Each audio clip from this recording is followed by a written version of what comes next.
welcome to episode 405 of Retro Encounter, RPG Fans' weekly podcast of many topics. I'm Mike Sollosi, and listeners, maybe you heard us mention it last week, but we are celebrating the Year of the Dragon with around 5 or 6 very dragon-y episodes in early 2024.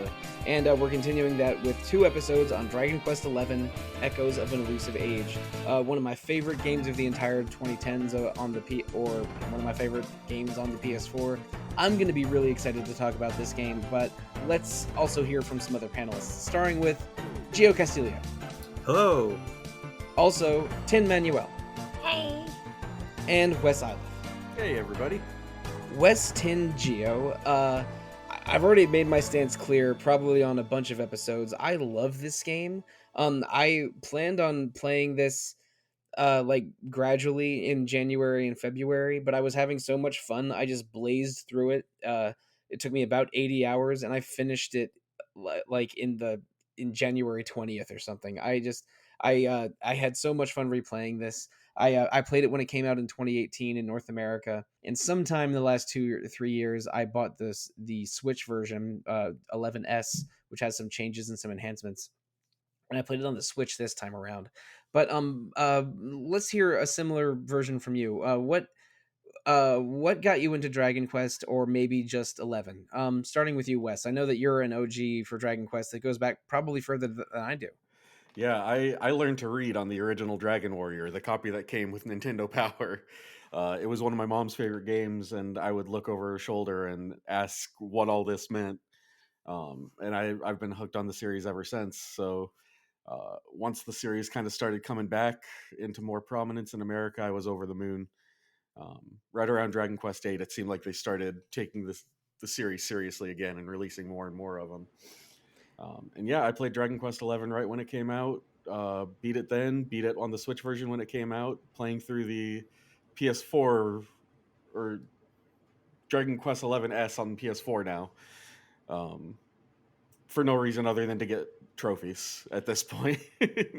Yeah, I probably attach the 11S to the Switch a little bit, but it is on PC and was re-released on PS4 and probably other consoles that I'm not thinking of right now. But yeah, they have it on Xbox at least. Oh, it's on Xbox as well. Mm-hmm. Oh, all right, excellent. More Dragon Quest for everybody. Exactly. I don't go quite as far back as you do. When I had an NES in the early 90s, I did rent the Dragon Quest games multiple times. I think all of them at least once, because I loved Final Fantasy IV and wanted to play RPGs for my NES, which were, Final Fantasy 1 and some Dragon Quest games.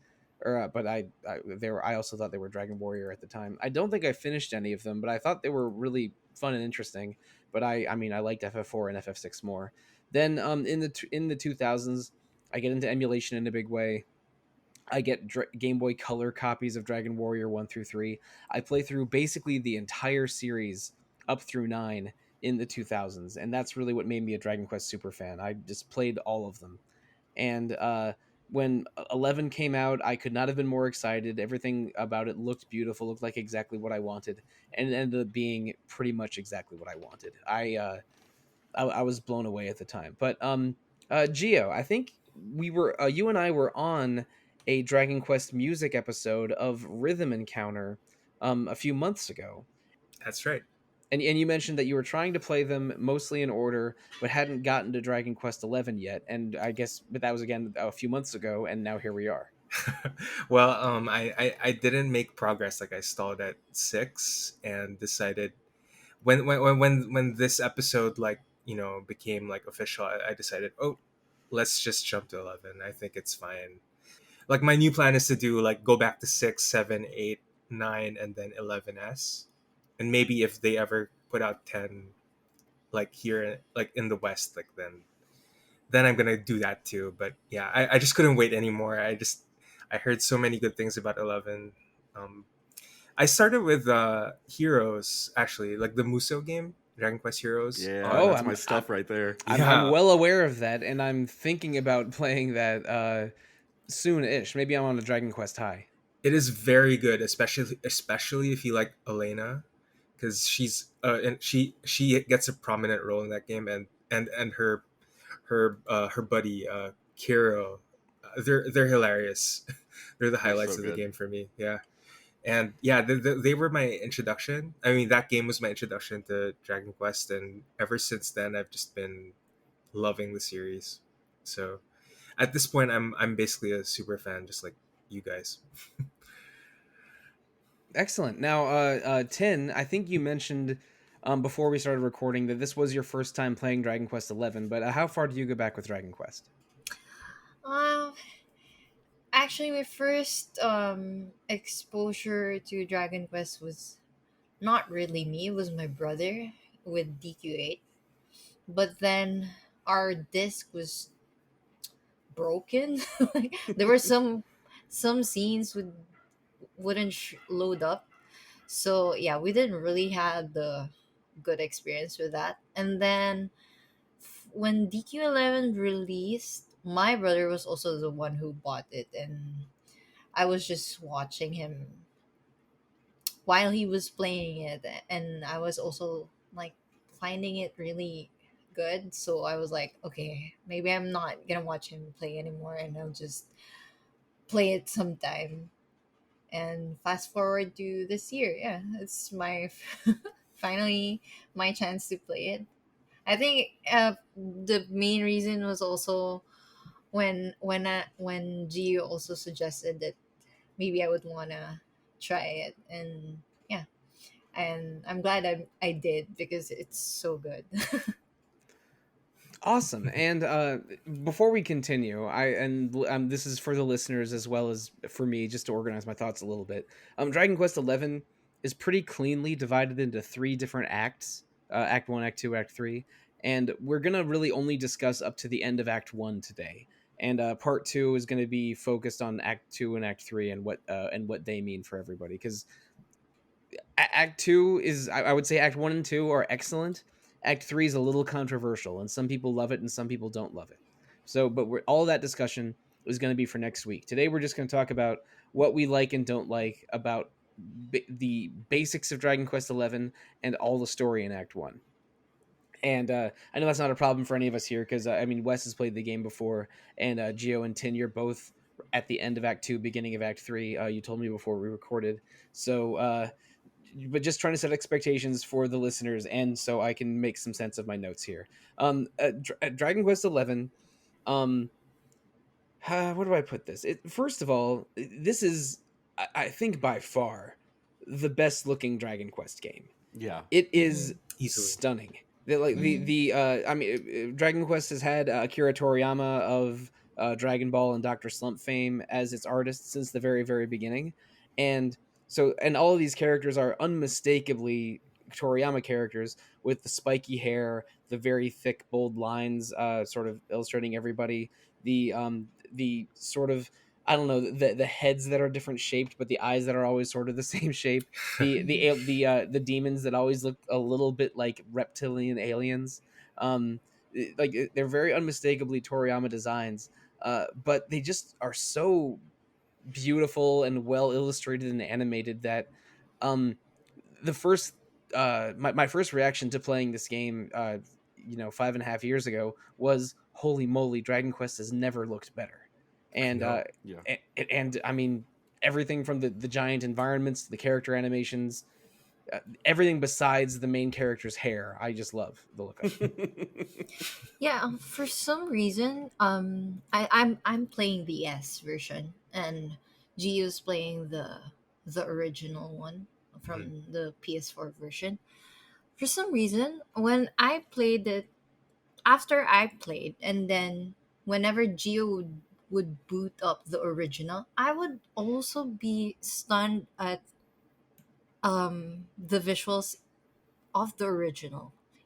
Like, it's beautiful. It's lush. It's vivid. It's more vivid than Like, the yeah, S even version. if the Yeah. S version has a smoother frame rate, I don't know, the original just looks more vivid to me. Yeah. I I can't think explain. that it has more textures and better draw distance, and, Mhm. and Mm-hmm. and maybe some better quality lighting and color in the original. I haven't done a side by side comparison, but I mean the S version does have to be able to run on a handheld Switch.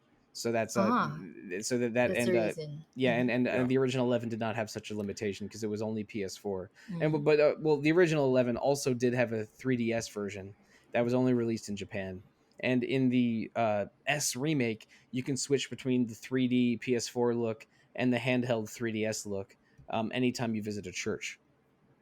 Oh, But right. yeah, but for the most part, I mean, I've been playing it 3D all the way because that's 3D just looks too good. it looks Yeah. too good, and that's sort of what Dragon Quest 11 is to me. So Mm-hmm. I mean, my decision was made. But also, I mean, if you play in the 3DS in the 2D visuals, you have to deal with entirely random encounters and not encounters Oh visible in the God. field. So it's like I don't know about that. Yeah. It's And it's nice that for the most part enemies are easy to avoid if you really don't want to get into a fight. So Mm-hmm. you can go through dungeons without getting into a single random encounter Mm-hmm. most of the time if you're playing in 3D, and Mm-hmm.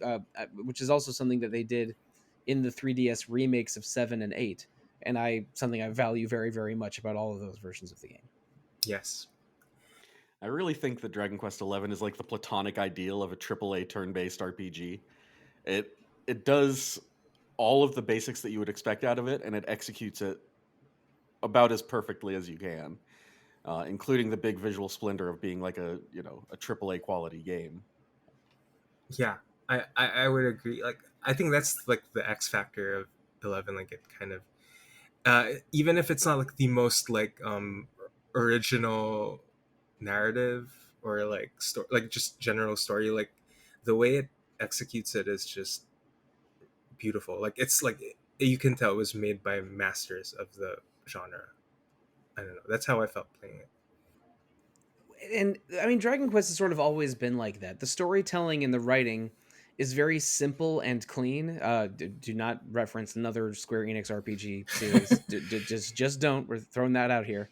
But like the comparison I make all the time is that Final Fantasy games are like science fiction or fantasy epics that have wild characters and situations, some convoluted writing, some incredible drama, but they get messy and fantastical and weird.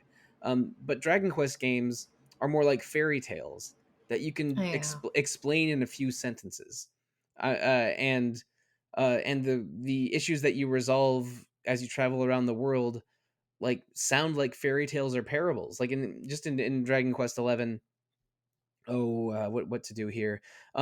You discover a mermaid that fell in love with a fisherman.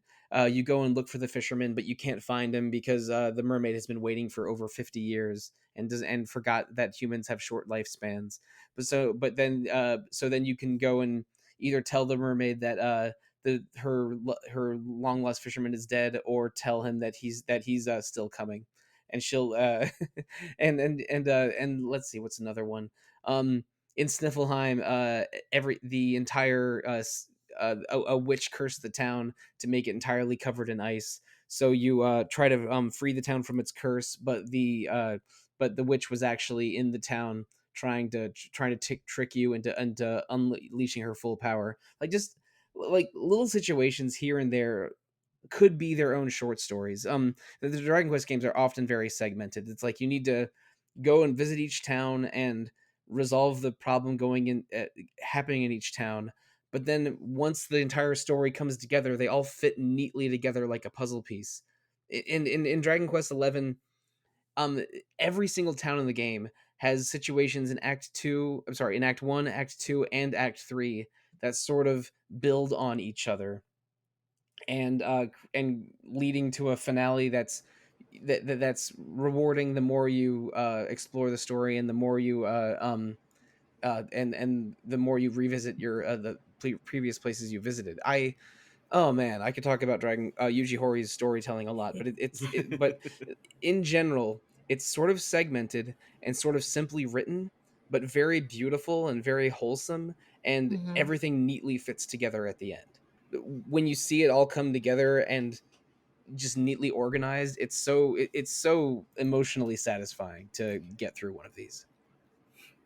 Yeah, actually, I thought after completing Act 2, well, even during Act One, I was also.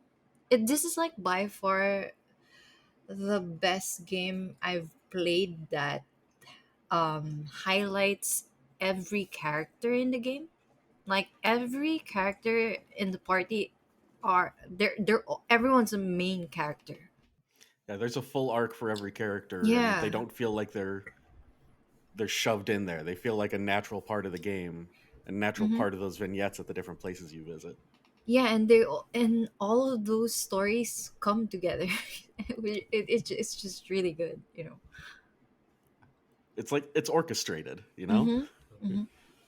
Yeah, I don't think any character gets the short shrift here. Even like, Mm-hmm. um, oh, this is skipping ahead maybe a little bit. Like Eric is the first character that joins you, Mm-hmm. and Eric's great. I've been playing in the Japanese dub, so I was interested to discover his name's Kamui in Japanese. But Eric joins your party, but he's not in the forefront of the story for most of the rest of Act One. Mm-hmm. But then in Act Two, he gets his own arc that recontextualizes everything that you know about him. Mm-hmm. And then you get to revisit that arc in Act 3, and just it all reminds you, it's like, oh yeah, Eric's awesome. He just joined at the beginning, so I forgot about him for a little while.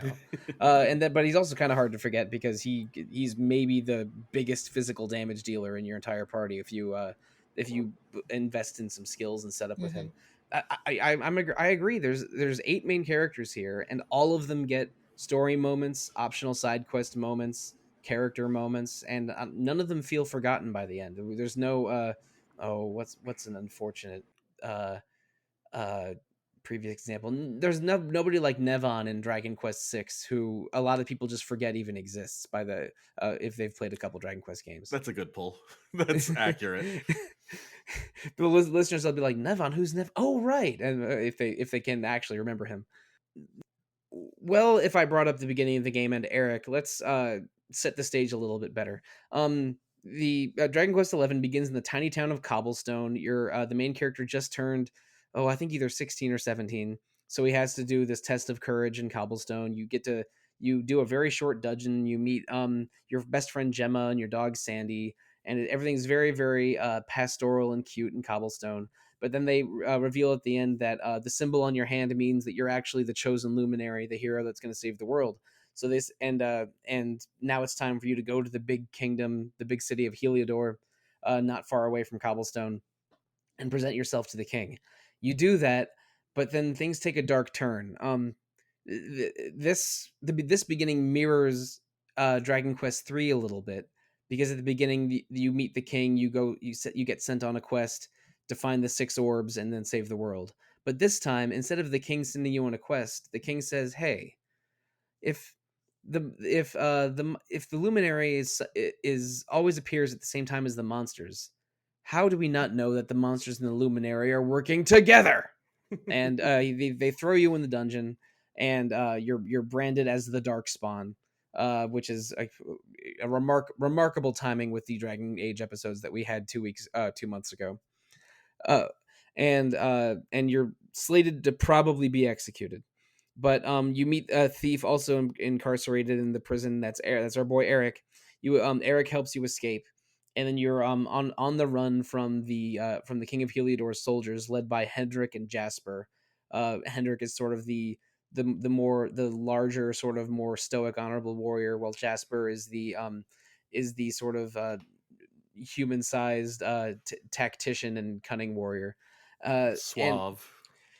yeah, so I would say that Jasper's more suave and handsome, and Hendrik is more big and burly. But no disrespect to either of them, but some disrespect to one of them later.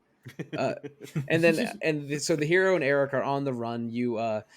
Eric had a treasure hidden in in a dungeon outside of Heliodor, so you grab that.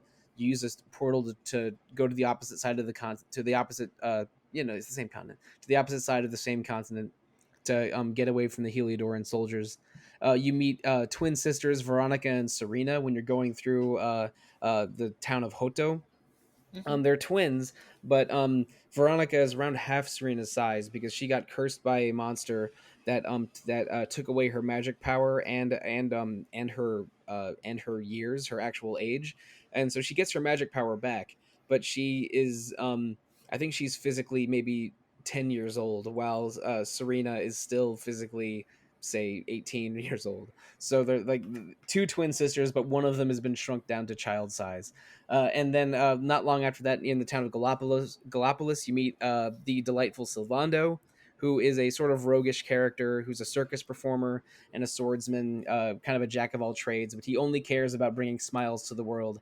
And when he realizes that you're the luminary on a quest, he offers his services and his boat that lets you travel all around. Eventually, you get to the town of Octagonia because you're looking for an item that they're awarding as a prize in their fighting tournament, and which will allow you to get your way to the tree Yggdrasil where the luminary is supposed to go. And in getting that, you meet the last two party members of Act One: Jade, the beautiful martial artist, and Rab, the wise and slightly perverted sage. So so Hero, Eric, Veronica, Serena, Sylvando, Jade, and Rab are your team for the first half or so of the game.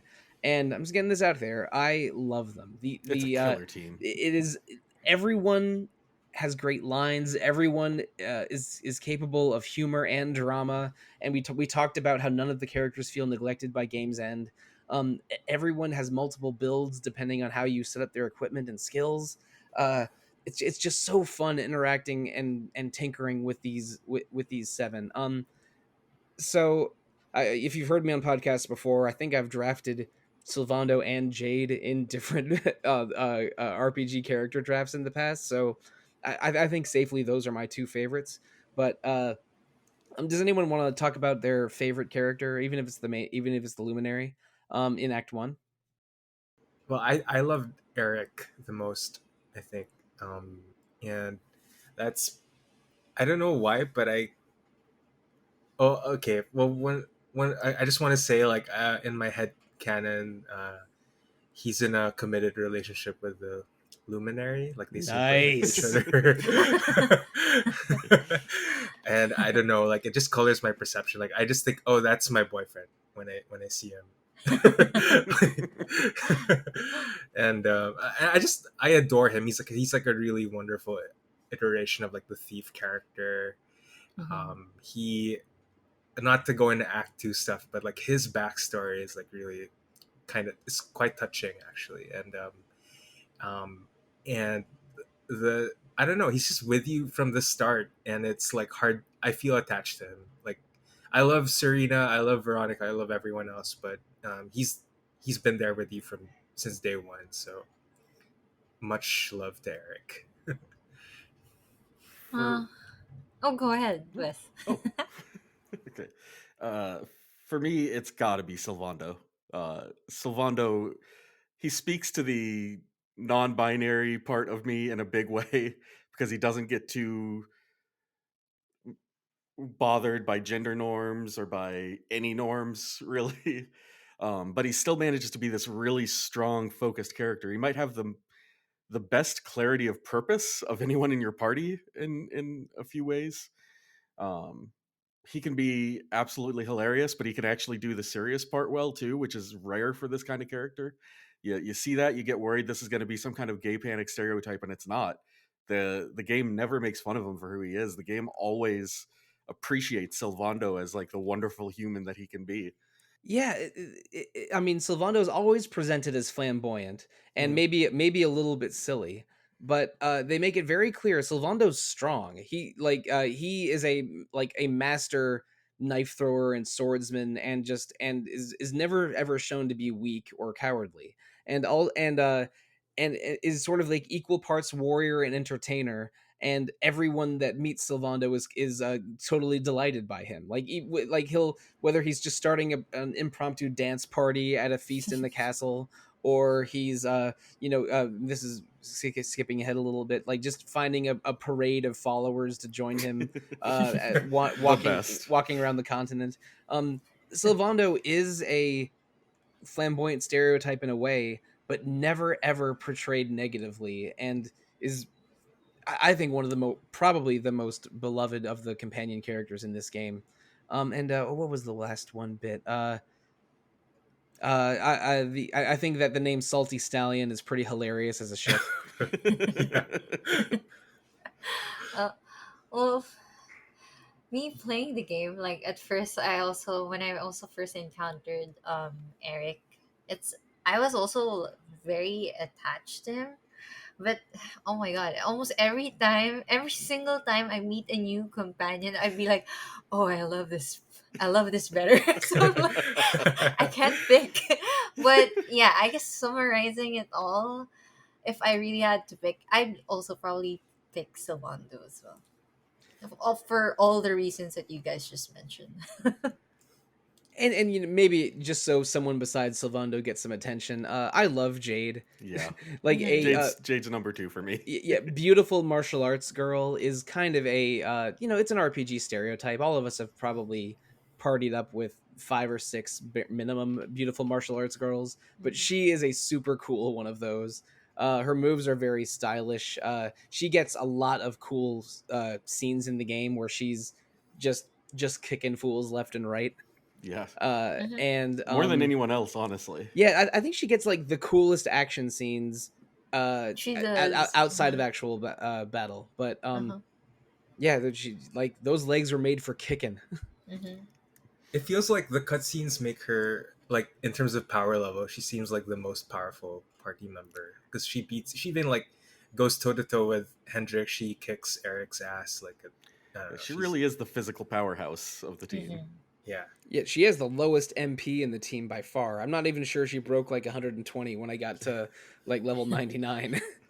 but she's very very good at kicking and attacking, and she's sort of a physical, whether you give her and also uh one thing that Dragon Quest has done a little bit in the past, there's a stat called charm, which is basically how attractive and you are. And in even in the older games, if your charm stat was very high, you could distract enemies and they would be enthralled by you.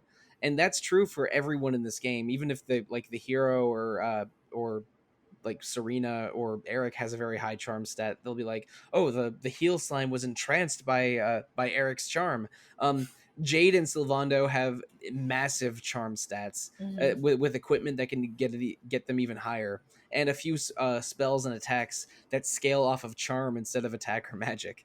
So you can it's actually not a bad idea to build Sylvando with as much charm boosting equipment as possible, and just having him use like like his fabulous finger move or his blow kiss move or his hustle dance move to be like a really good like handsome spellcaster.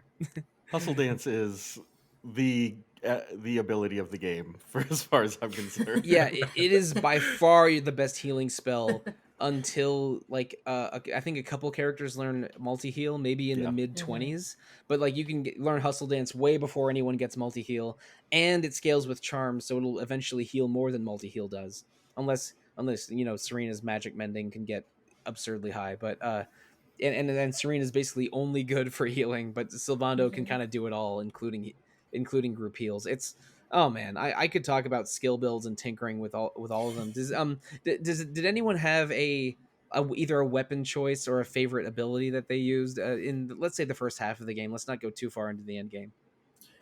For I can say that for Eric, I beeline dual wielding, but I made him a boomerang guy. So like I give him like full AOE powers. Like yeah, it was a lot of fun. Yeah. Eric with boomerangs is like the best group attacker, and Eric with daggers is like the best single target attacker. But you don't get the best dagger moves like divide until Act 2, I think.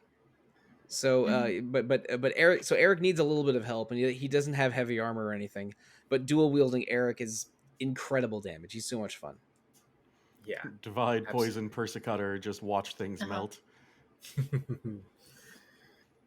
He's like a permanent party member on my in all almost every single act that I've played. So the only time he would be missing is when during act two. Yeah. Right, of course. Hmm. Yeah. My old reliable is Jade with a spear throwing multi thrusts out. Oh, Mm. Also that Yes. as well. You oomph her and you just let her go, and things do not enjoy what she can do to them. Yeah. I also gave the Luminary a dual wield. Like I beelined that, and then Falcon Sword on both ends, fully maxed with the Forge. It's powerful It stuff. Like feels you so can, good.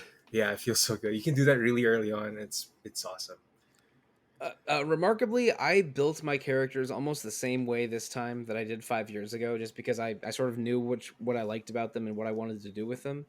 So I did a lot of the same stuff. I had spears, Jade, and dual and Eric switching between boomerangs and knives, and Veronica with staves and so on. But the one thing I did differently was I actually had the hero with great swords this time around, Oh. and Hella Chopper and Unbridled Blade are Yeah. Yeah. really good. He's great sword hero is excellent, and but I don't think he gets an awesome boss attacking. Well, actually, Unbridled Blades really is about as good as a like Falcon Slash hero, but when you eventually learn Sword Dance, which can be done with dual wield or sword and shield or great sword, I think the damage is actually much better with great swords. I had fun. Like the hero wields great swords a little slowly, like they're almost too heavy for him. But he but he really kicks ass with them. Um, and I should say the one character that I think never left my party was remarkably not Jade or Sylvando or Eric. It was Veronica. Because Veronica can cast oomph on your attacking characters and sap on enemies to lower their defense and has powerful spells of her own. I just had staff Veronica in my party all the time. And she never left until Act Two sort of shakes up your party makeup a little bit. And yeah, she's like in battle. My favorite characters are probably like I don't know, maybe Veronica, Jade, Eric. But then for the actual bosses, I'll switch out Jade for Sylvando because his support moves are so good, and maybe the hero for a different character that we'll talk about later because his defense is so good. It's so good. Yeah, the different parties, the character stuff you can do in the party setups are super fun in this game. I was gonna say I gotta give a moment to the Swiss Army Rob, who's like the red mage of the game and can do a little bit of everything too. Yes, Um, he's one of those characters who like he's not going to do the best at anything, so you're often going to find other people. But my favorite party setup is specifically there to do electrolyte, which is an ability that can turn a group of enemies into metal slimes of various Ooh, Oh, sorts. that yeah. one. yeah. So I always keep the hero, Jade, and Sylvando in my party because once those three are pepped up, that's how they activate that ability, and then I keep Rob to just support them in any way that he needs to. Rob has an ability called Dirge of Dundrasil that can put metal slimes to sleep. So Mhm. combining Electrolyte with Dirge of Dundrasil is maybe the best way to level up at the super end game. Um, I mean, if you do that setup correctly once, you can gain like 6, 7 levels in one fight. It's great. It's really impressive. But let's talk a little bit more about the story. I mean, we talked about basically Hato Gallipolis. There's I want to say around 10 cities or villages that you pass through in Act One, and each one of them has their own struggles, their own situations, their own vibes. They're almost all based on a real world country or locate or region, which is Dragon Quest has been doing this forever. I mean, you're practically going through like an entire United Nations worth of accents in Dragon Quest Seven. Um, but and you sort of resolve the issues in each one, and that points you in the direction of the next town or the next crisis to resolve.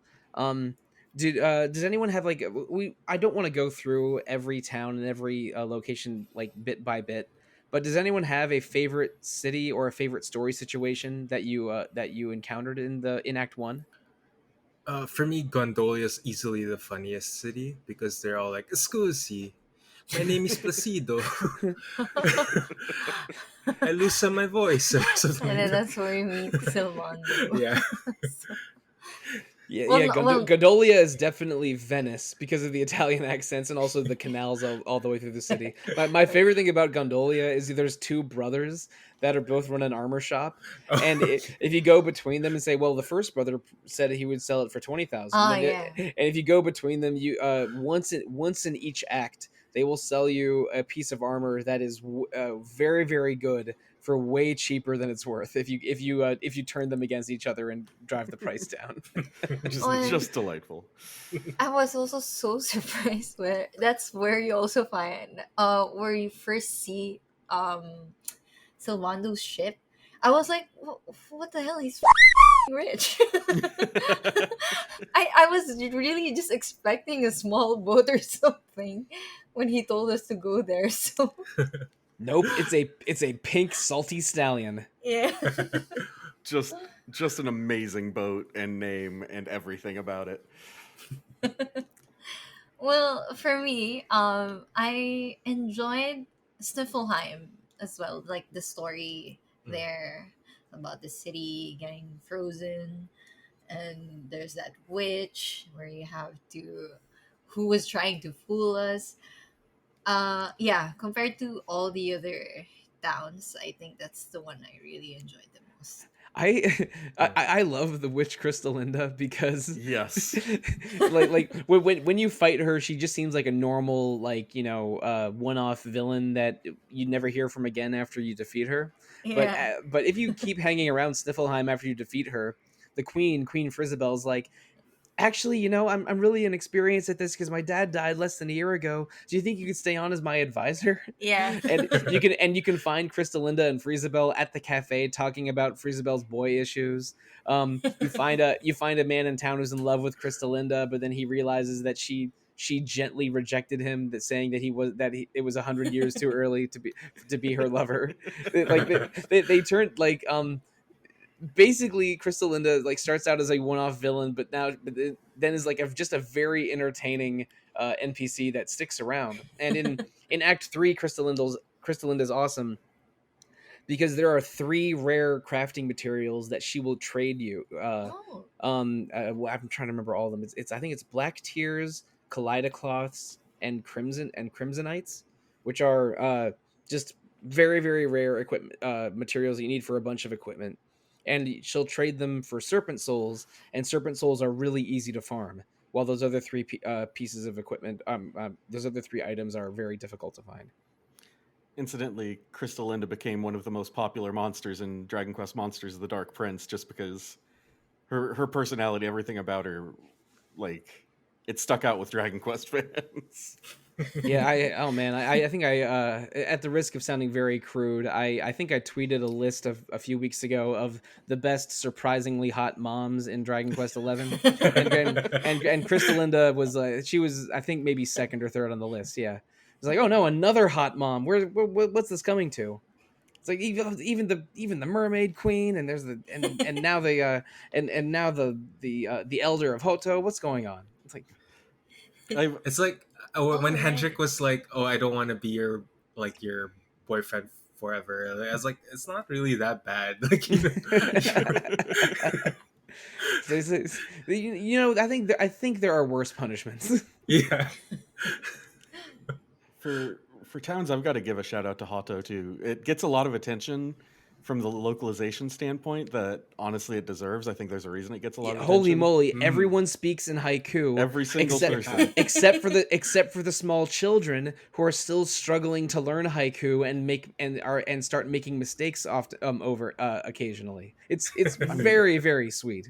it's it's amazing. It's one of those reasons why I love Dragon Quest translations and localizations because they're not always direct, but they're meant to evoke the same feeling that the original would evoke. And this gives it such a unique sense of place um, that even though sometimes some of these towns could run together with, sometimes they have similar assets or similar town themes or whatnot, they all feel incredibly unique thanks to this amazing localization.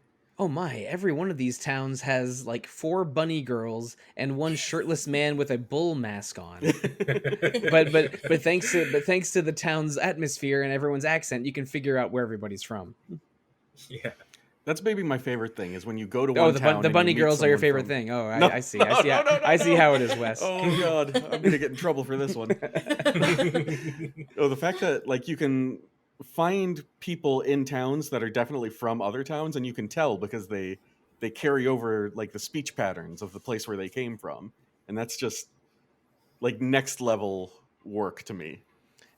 Dragon Quest games have always had wordplay in them. The spells in every Dragon Quest game are named after Japanese onomatopoeia. So in English there's like frizzle, sizzle, Mhm. boom, kaboom. In Japanese, I know the frizz line of spells is based on mera, which is the sound of a fire crackling in Japanese onomatopoeia.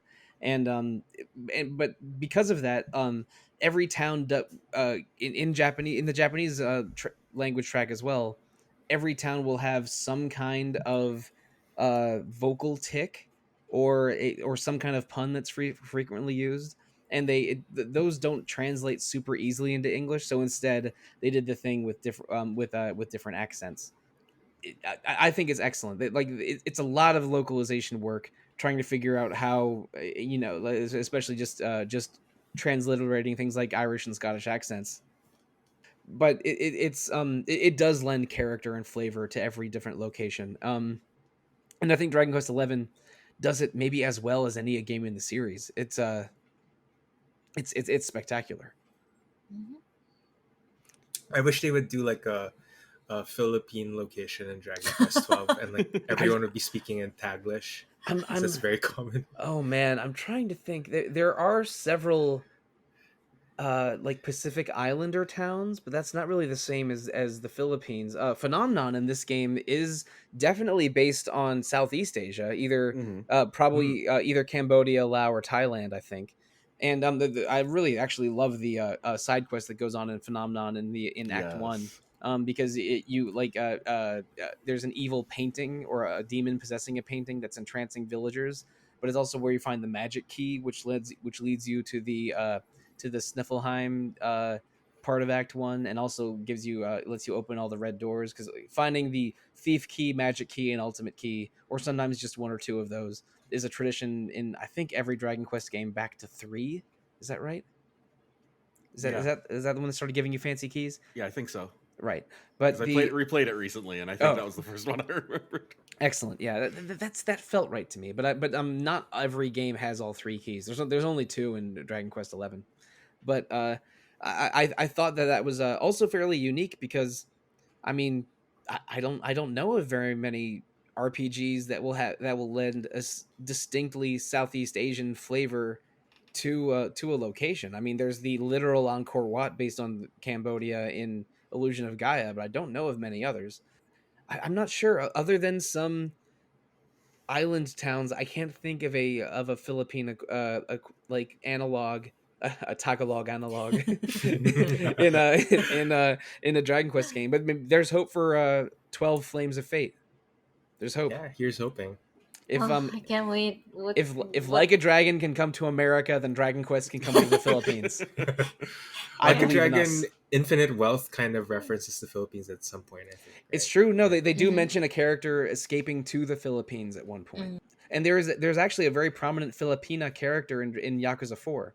Oh Um, yeah, yeah. yeah, Mayor. she's a yeah, exactly. She's an Interpol agent that is tracking down a criminal in Tokyo. She's very cool. Hmm. Mm. But I don't know. Otherwise, we could use some more Filipino representation in RPGs. I support it. Hell yeah. But yeah, I hope that listeners were conveying how much we are enjoying this world and these characters. But one thing I think we mentioned a couple times that's legit one of my favorite minor things to do in this game. I mean, both times that I've played Dragon Quest 11, I got way too deep into weapon crafting.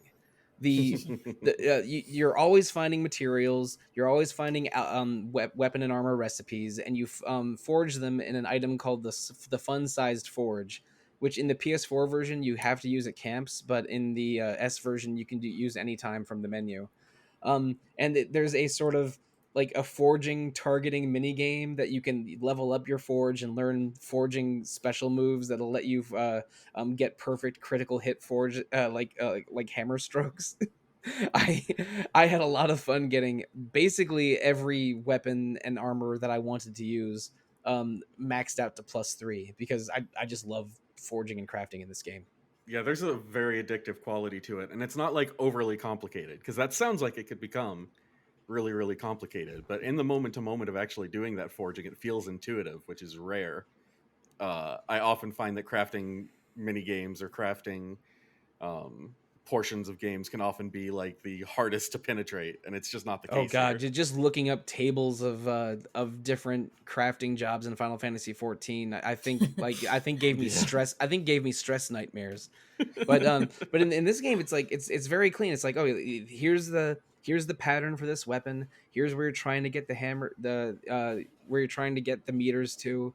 You can use this like this is how much each skill costs. It's basically like a little it's a little puzzle that you Mhm. get more moves and more stamina for the puzzles as you level up. So like crafting is tied to leveling up in a sensible way. It gives you tangible rewards because getting weapons earlier than you should, or weapons boosted by a few percentage points, is pretty significant. I love crafting in this game, but again, I knew off the top of my head the three crafting materials that Crystalinda trades for you in Act 3. So maybe I'm just yeah I have the exact brain for Dragon Quest 11 forging. You know what? Because of the crafting system, every time I would go around each town and I would check every freaking shelf I could find and just try to hope that that single red book would give me a recipe. So, yeah. that that actually speaks to one of there are a lot of quality of life things in Dragon Quest 11, like those red books that show you that this is a bookshelf you can interact with and get something out of. Hmm. Yeah, Um, back in the day, there would be books everywhere, and only some of them would give you the thing that you wanted. Then there was no visual indicator. I don't know. It is pure joy. Dragon Quest 11 bottom bottom line is pure joy. And we mentioned that it has a similar setup at the very beginning of the game to Dragon Quest 3, but then subverts that setup by the king rejecting you rather than sending you on a quest. Dragon Quest 11 is full of references to Dragon Quest 3. The 8 playable characters are each a reference to one of the classes in Dragon Quest 3, with the exception of the merchant class. But you have a merchant buddy named Dirk that you meet at the near the beginning of the game, so he's the sort of the game's merchant. And in Act 3, you can merchant. If you finish Dirk's side quest, he'll set up the best shop in the game. Um, Oh. but also in order to this is a reference to Dragon Quest 1 and Dragon Quest 3. In Dragon Quest 11 Act 1, you're trying to assemble the 6 orbs that'll create a bridge leading to Yggdrasil, the world tree. Yggdrasil is very prominent in Dragon Quest 3. Finding the 6 orbs is the thrust of, I would say, like the entire plot of the first 2/3 of Dragon Quest 3. Yeah. And but you don't find these 6 orbs under the same circumstances, but basically they are rewards for 6 of the sort of vignette short stories in Dragon Quest 11. Doing finishing the Sniffleheim Crystalinda stuff gives you the blue orb. Defeating the painting and finding the magic key in Phenomenon leads you to a dungeon that has the purple orb in it. I think a what's another one? Oh yeah, going to Octagonia, and after you recruit Rab and Jade, the other prize in addition to the rainbow is the yellow orb. But Hmm. you find the 6 orbs, and then you build a rainbow bridge to Yggdrasil. And finding items to build a rainbow bridge to the final dungeon is most of the plot of Dragon Quest One, way back in 1986. But and from the classes to the characters to the some story setups, and then into some end game stuff that we'll talk about next week. Dragon Quest XI is very, very much a nostalgia play into Dragon Quest III, because Dragon Quest III was sort of the iconic, most popular Dragon Quest game for many, many years, until I think that maybe 8 became more popular than 3 around when it was brand new. But because Dragon Quest III set up a lot of what Dragon Quest became, like 11 having nostalgia plays to 3, and there's a lot of just remembering and reminiscing as part of in the story of Dragon Quest 11. Like there's a scene where the hero briefly goes back in time and speaks to his deceased grandfather, and his grandfather Chalky, who I think is a wonderful NPC. The conversation with Mhm. him almost made me cry. Like Mhm. him reminiscing about Hmm. his adventuring is a nostalgia play. There's the name of the game, Echoes of an Elusive Age, which in Japanese was translated from In Search of Lost Time, which is also the original name of Marcel Proust's Remembrance of Things Past. I really do think that like Yuji Horii was feeling nostalgic for when he was younger and making older games. Maybe he's a grandfather or a great uncle or something, and thinking about youth, because there's so much grandpa energy in Dragon Quest 11 Yeah. about Yeah. looking back and remembering the joys and tragedies of the past. Because I mean, the scene where Rab takes you to the ruins of Dundrasil Oh man. reveals that he's the hero's grandfather, and that when the kingdom was destroyed by the demon lord 16 years ago, he's been searching for you ever since. He also rescued Jade, the princess of Heliodor, when she was a very young girl. Um, Everything about that was just so sad, but also was about looking back in a way that I think that when Hori was writing this game, he he was thinking about the past a lot and made this a game about remembering and about nostalgia. But the effect of it's very powerful. It reminds me of everything I love about Dragon Quest, while also being a beautiful story in the moment. Because I mean, tears came to my eyes when Rab was just talking about how much he missed his daughter and how many regrets he has about what happened. It's heartbreaking. Same. I've seen that scene 3 times now. Still tears every time. Hmm. Well, this game is just very, very wholesome. Very. Um, there's a lot of tearjerker moments that we'll get to in our next recording. So. Yeah, it's wholesome and colorful and cartoony looking, but the actual events of the game are quite dark and tragic at sometimes. This is a game I don't want to say that there's a clash or it's at odds with itself, but this game um is beautiful and colorful, but the actual events taking place are serious and high stakes. Mhm. So I mean, the edgelords that reject Dragon Quest for how it looks simply have not played or even read about Dragon Quest enough.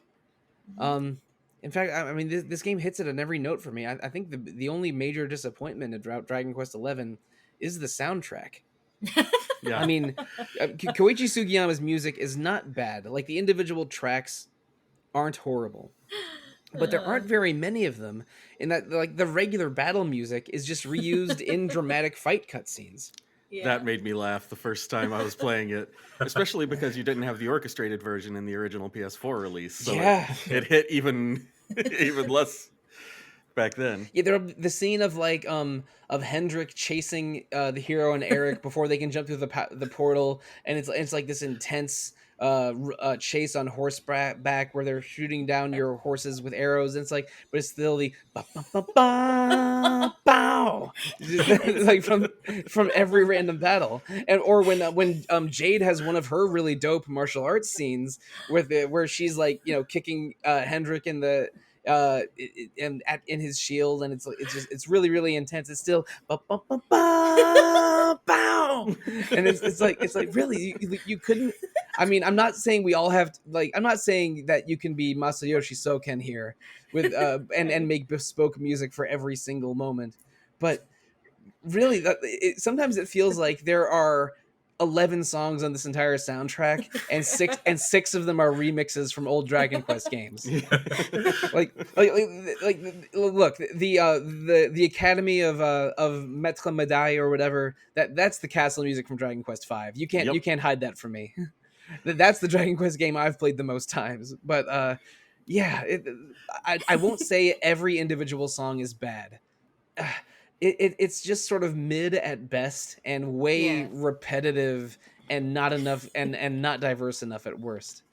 Because oh my god, I don't even remember where I was in the game, but I was playing handheld while my girlfriend was playing Ace Attorney Collection on the TV, and we're in the same room, and she just starts singing along to the music, going ba ba ba ba bow, because even just living with me, she has heard the random battle music of Dragon Quest 11 far too many times.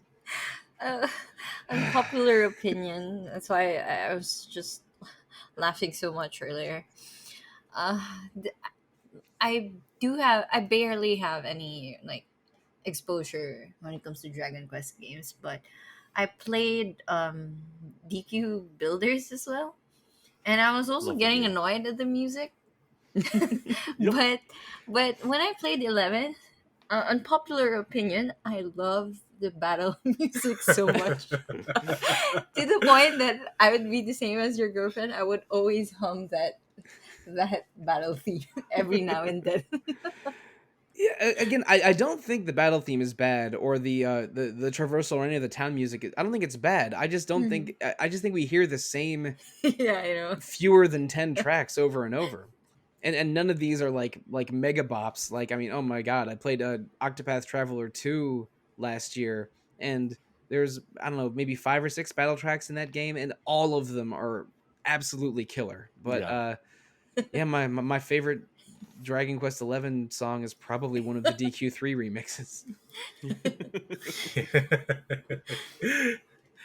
um, I think yeah, Koichi Sugiyama just kind of gave up in 11. Like I think they got about as much as they could get from him at that point. Yeah, I So think he was probably over 90 years old and ailing when Dragon Quest 11 was made. yeah. Um and I think that he did contribute to Dragon Quest 12, but maybe didn't Oh no. finish. I'm not sure. I have to do some more research to be certain about that. But also, we Yeah. haven't heard any news about Dragon Quest 12 in something Mhm. like in almost 3 years. So I mean, I hope that game's still doing all right. I'm sure it's fine. I'm not worried because it's still going to be Yuji Horii writing and Akira Toriyama's character designs Mhm. and Square Enix putting a lot of money and a lot of labor into it because I mean Dragon Quest 11 was so great and so well liked that I'm sure they're going to be pulling out all the stops for Dragon Quest 12. I'm certain about that. Maybe the main character won't be quite as handsome as Clive from FF16, but but hopefully he'll have better hair than the Luminary in Dragon Quest 11. Luminary has the best hair. I I don't envy his know. hair. Uh, I mean, it's smooth and silky, but it's like he looks kind of like a like I don't know like a like Shampoo a commercial. like a Crusades era waif. Yeah. I'm, I mean, the hero has maybe the worst hair in the party, and that seems wrong for a Dragon Quest game. Because at least Rob has a spruce mustache. Pentiment ass hair. Yes, exactly. That was the like medieval European bad hair reference I needed to find. Perfect. This Joan of Arc ass quaff. There were like a few NPCs. I'm not sure in the game. I'm not sure if was it NPCs or like a few characters during the side quest who would actually complement Luminaries there. Yeah. Which Probably is yeah. funny. Maybe some of the bald ones. I don't know. When you go to the to Angri La, the Tibet like town in Act Two, I think maybe some of the monks there are jealous of Yeah. the luminary's hair, Yeah. but that's only a vague memory. It's so silky. But this, Yeah, I exactly. mean, this game really does have an innocent spirit, but some dark story moments and events that I think hit every emotion from comedy to tragedy to to high drama to the low stakes of teaching a boy how to be better at hide and seek, which is a side quest in Act 3 that gives you I think 10 mini medals, so it's worth doing. Um, but one last memory I have of Act 1 is it goes back to how this game is about nostalgia and a spirit of adventure because you find on bookshelves, if you look at all of those red books trying to find recipes just like Tin was, you'll find chronicles of an adventurer that did went to a lot of the same places that you go in this game. And they'll even mentions finding the rainbow and the orbs, but and then usually giving them back to the kingdom that found them, or I think they mentioned dropping the green orb into the sea. Yeah. And there's basically books where some nameless adventurer went to a lot of the same places you do. And in Arborea, the last town in Act One, which is right at the foot of the tree, it's where Serena and Veronica are from. in one of the houses, you find the final volume of that adventurer's book, and it's the hero's grandfather, Chalky. So, like, tying everything you're doing to your grandpa from the beginning of the game. But so, like, this is a game about remembering and nostalgia that feels like old Dragon Quest games, but looks more beautiful than any of them. That hits a lot of really fun notes and side content, and and skill tinkering, that really makes this an RPG with systems that could have been made in an RPG 20 years ago.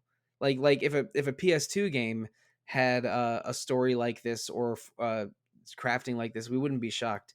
But just every single part of it is an A plus, that looks so gorgeous and plays so easily that I mean, I say this over and over. I think this is my favorite RPG of the 2010s, and just there's so much we can learn from and so much to enjoy about Dragon Quest XI, that I had an absolute blast playing it through basically for the first 3 weeks of January in 2024. But we still have a lot more to talk about, because we've only knocked on the door of Act 2 a little bit today. Next week we're going to talk all about Act 2 and 3 and its implications, and maybe talk about some of our favorite fights and more favorite characters. We have plenty to discuss here, but we've mostly touched upon what we can so far in Dragon Quest XI. But this is really only the very beginning of the year of the dragon here at Retro Encounter. I think that next week we're going to continue the discussion. The following week we're probably going to be able to get into Dragon Age again a little bit. And Wes, I know that this is not the only game with dragon in the title that you've been playing. Correct. And Tin, I know this is also not the only game with dragon in the title that you're playing, because also after that Dragon Age episode, we're gonna have a Like a Dragon Infinite Wealth spoiler cast. It's the game that I'm gonna get back to playing 5 minutes after we're done with this podcast. So please look forward, listeners, to more Dragon Quest XI, as well as some Dragon Age 2 and some Like a Dragon Infinite Wealth coming next month.